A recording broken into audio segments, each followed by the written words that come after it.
A pleasant good morning. Kind of the calm before the storm. 7:37 on the WGAN Morning News. Mike Violet and Ken Altshuler here.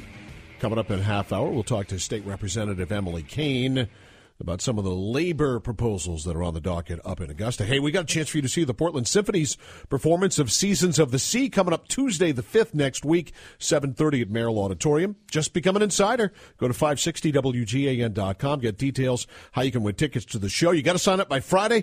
Make sure you're getting the WGAN PM News Brief for your chance to win as well. It's all brought to you by the Portland Symphony Orchestra and News Radio 560 WGAN. Well, a big birthday breakfast celebration is going on today in the city of Portland to honor the memory of the late labor activist Ceaser Chavez, and the president of the Portland League of the United Latin American Citizens, Ralph Carmona, is our guest now to discuss that and, of course, the mural as well. Ralph, good morning. Welcome to the show. Good morning. Is this Mike or Ken or both? This is Mike. That's and Ken. I am Ken. How are you? Okay, fine, Ken. Glad to have you with us, Ralph. First of all, I assume, obviously, the Chavez breakfast and celebration was in the works long before all of this mural stuff.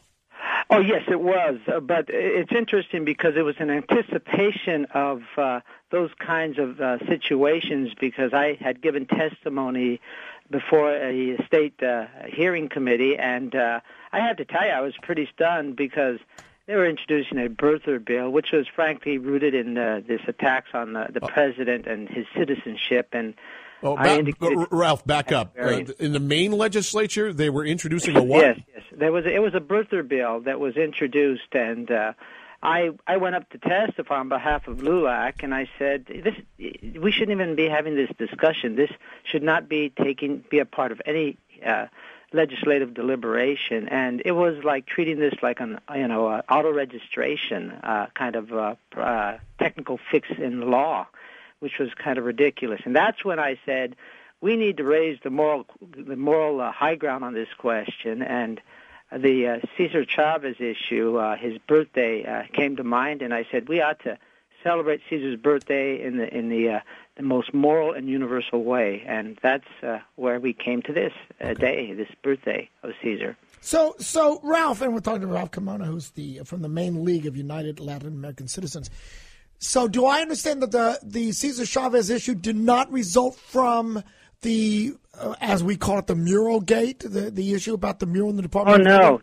No. But as I indicated, it was sort of in anticipation of this hostility towards immigrants that permeates the country. And the epicenter is in Arizona, as you know, and there's an Arizona copycat bill, and then the governor's executive order that we strongly disagreed with and opposed, and the opposition to the DREAM Act. All this stuff, it evolved, and this is part of American history to have the arguments about issues like immigration and economic concentration in this economy. Talking to Ralph Carmona about a lot of things here. I mean, we've definitely mixed the pot up, but they're having a celebration of the life of Ceaser Chavez today. Where is that, Ralph? And can people just walk off the street and attend? Absolutely. It's absolutely free for people. The music's going to be great. The voices are going to be very insightful and inspiring. And it's going to be at First Parish of Portland, Maine, at 425 Congress Street, which is about 20 yards from City Hall in downtown Portland. Yeah, great church for sure. Ralph, let's get into, there's the Ceaser Chavez room at the Department of Labor, and they've discussed changing the names of that room, not just the Chavez room, but most of them have very little or nothing to do with labor in the state of Maine. Do you think that I assume you think there should be a Chavez room there? Oh, well, Ceaser it's interesting because Douglas Brinkley yesterday was in an interview a couple days ago, and he had indicated that they said, what should be one of the leading biographies going out in the future? What person comes to mind? He said Ceaser Chavez, because he said Ceaser is a sustainable figure for America going forward into the future. And yet he's a person who comes out in the 1960s. And the reason is because of this universal sense about Ceaser and this diversity about the man that we're going to lay out in the observance this morning. He's a person that is central to the lives of people in Maine and in America. Go ahead.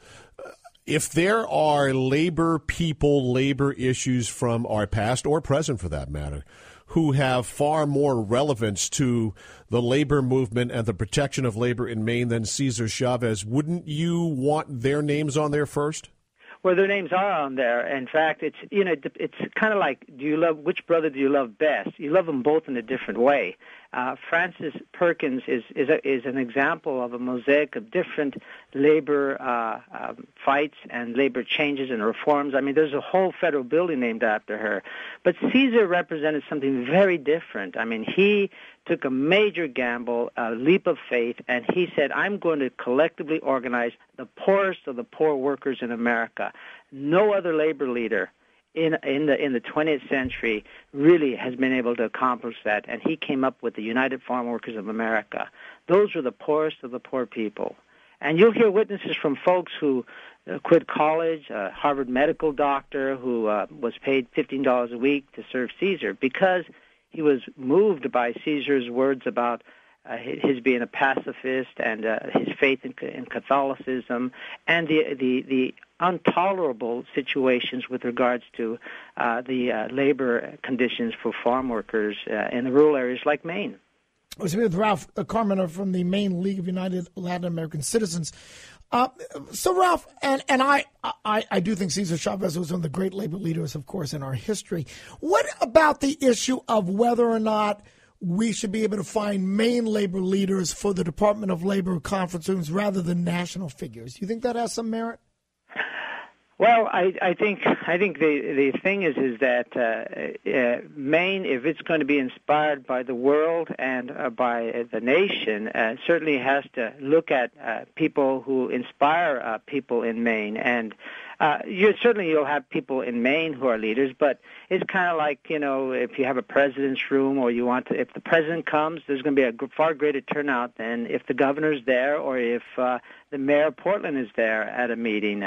So it just depends, I mean, I think that it's significant because when Ceaser came to Maine in 1974, and it was his only visit, he emphasized that even though Maine was one of the widest states in the Union, there was close to 70% support for his efforts to organize farm workers in America. And he was a guy coming out of California, and he was given the key to the city of Portland.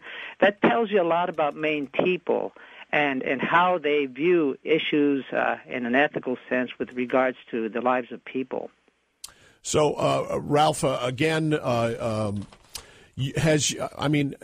your group of the Latin American Citizens of Maine, are you normally a very politically active group? The League of United Latin American Citizens is the oldest and the largest Hispanic civil rights organization in America. We were founded in 1929, and it was just 20 years after the NAACP was organized for the same reasons. I mean, if you went into, there were more Latinos that were lynched during the Civil War than there were African Americans, and so we have this situation with regards to race that doesn't necessarily just hit right on the color line between black and white. I mean. When the governor mentioned, for instance, they made references to the ape world in his criticism of the NAACP, if you recall the rum wars in Portland, the people with the ape that looked like apes were the Irish immigrants that had arrived to Portland at that time, and the Catholics as well. So, it's all relative, and a lot of it's reflective of how people respond to other people, and so I'll leave it at that. So, regarding the murals, I guess you would, if you were running the world here in Maine, you would like to have them back up in the DOL, correct? Oh, absolutely. Because art is a profound expression in the broadest sense of who we are as people, and there's no question in my mind that the civil right of people to collectively organize when we go through these cycles of economic concentration, that it's essential part of. But what about those people who aren't? What about those people who labor and work hard who aren't in labor unions? Well, and that's fine. It's interesting. That's an interesting point because there are a lot of people who are non-union who get paid less because they're not collectively represented. There are people who get paid as much because, like, I represented management with a large utility, and I also worked for a non-union corporation, a Bank of America. And I can tell you that at Bank of America, if I were to still stay there, I would not have a pension, which I had at the utility, even though I was part of management, because the utility saw the need for us to match what the union members were getting. So I benefited from the efforts of the unions to collectively organize, and they, because of the changing working conditions and just not wages and benefits, they influence the policies, the public policies of a state and of a nation. We're speaking with Ralph Carmona from the Maine League of United Latin American Citizens. Thank you for joining us, Ralph, this morning. We appreciate it. Happy Ceaser Chavez Day to you. And to you, too, both of you gentlemen. Thank you. Mike and Ken, thank you kindly for having me on your show, and You're I welcome. hope to be on again. Thanks, Ralph. And look, this is all well and good, but I mean, this labor union stuff. I mean, labor unions they celebrate themselves. Go ahead and celebrate Ceaser Chavez. I'm fine with that. Boy, he was. I mean, But you know, what he did for farm workers in California was no question remarkable. about it. It needed to be done. Yeah, labor Celebrate unions it. have outlived their Just like usefulness. They are political action committees now. That's it. Well, there are plenty for management as well, my friend. Plenty Absolutely. For management.